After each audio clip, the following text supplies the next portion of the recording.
ایک گاؤں میں ایک چرواہا رہتا تھا۔ وہ دن بھر پہاڑوں میں بکریاں چراتا اور ہر حال میں اللہ کو یاد رکھتا تھا۔ ایک دن ایک امیر آدمی آیا اور بولا، ایک بکری مجھے دے دو، میں تمہیں اچھے پیسے دے دوں گا، مالک کو نہ بتانا۔ چرواہے نے مسکرا کر جواب دیا، مالک مجھے نہیں دیکھ رہا، مگر اللہ تو دیکھ رہا ہے۔ امیر آدمی یہ سن کر حیران رہ گیا۔ اسے اپنی غلطی کا احساس ہوا اور اس نے توبہ کر لی۔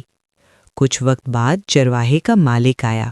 اس نے اس کی ایمانداری دیکھی اور اسے آزاد کر دیا اور کچھ بکریاں بھی دے دیں۔ اللہ نے چرواہے کو دنیا میں بھی عزت دی اور آخرت میں بھی اجر رکھا۔ جب انسان تنہائی میں بھی گناہ سے بچتا ہے تو اللہ اس کے لیے بڑے دروازے کھول دیتا ہے۔ سبق: جب انسان تنہائی میں بھی گناہ سے بچتا ہے تو اللہ اس کے لیے غیب سے دروازے کھول دیتا ہے۔